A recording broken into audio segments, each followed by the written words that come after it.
सांगोद विधानसभा के बपावर में लाडली बहना कार्यक्रम लोकसभा अध्यक्ष ओम बिरला और ऊर्जा राज्य मंत्री हीरालाल नागर कर रहे हैं शिरकत। बड़ी तादाद में जुटी है महिलाओं ने फूल बरसाकर अगवानी की। बहनों ने दोनों नेताओं की कलाई पर राखियां भी बांधी हैं। हमारी कोशिश होगी जिस तरीके का आपका समर्पण सेवा त्याग है, जिस तरीके से परिवार नहीं देश के लिए आपका समर्पण त्याग है, हम भी कोशिश करेंगे एक भाई के रिश्ते को निभाने की। हमारे यहां के विधायक ऊर्जा मंत्री हीरालाल जी नागर ने यहां मां बहनों की संवेदनाओं को देखा है, उनकी पीड़ा को देखा है, उनकी दर्द को देखा है। क्योंकि हम जब गांव में जाते हैं, गांव में कोई संकट होता है, आपदा होती है, कठिनाई होती है, चुनौती होती है, तो वहां के पुरुष वहां की कठिनाई, चुनौतियों, आपदा को नहीं बताते।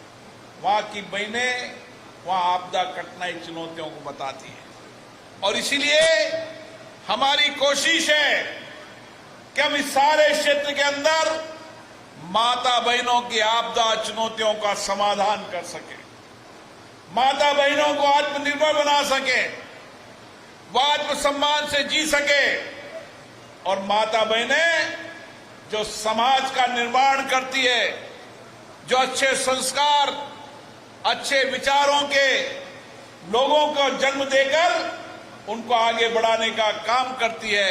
हमारी भी जिम्मेदारी है कि हम माता बहना की रक्षा के लिए, उनकी सेवा के लिए हमेशा खड़े रहें। और इसीलिए हमारे यहाँ के सांगोद के विधायक हमेशा रक्षाबंधन का पर्व हो, चाहे और कोई भी आध्यात्मिक धर्म का पर्व हो, हमेशा कोशिश रहती है कि वह माता बहनों की समस्याएं, कठिनाई, चुनौतियों का कैसे समाधान हो सकता है, उनकी पीड़ा को कैसे कम किया जा सकता है।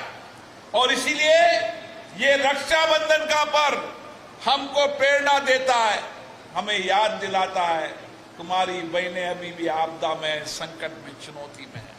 और भाई का फर्ज होता है माता बहनों की आपदा, संकट, चुनौतियों का समाधान न हो जब तक लगातार प्रयास करते रहना। और इसीलिए हर वर्ष रक्षाबंधन का यह पर्व हमारी माता बहनें जिस स्नेह से, जिस वात्सल्य से, जिस समर्पण के साथ राखी बांधती है, हमारी भी जिम्मेदारी हो जाती है कि माता बहनों की रक्षा के लिए उसी तरीके से खड़े रहें। और आज हम सब यहां पर इतनी बड़ी संख्या में आए हैं,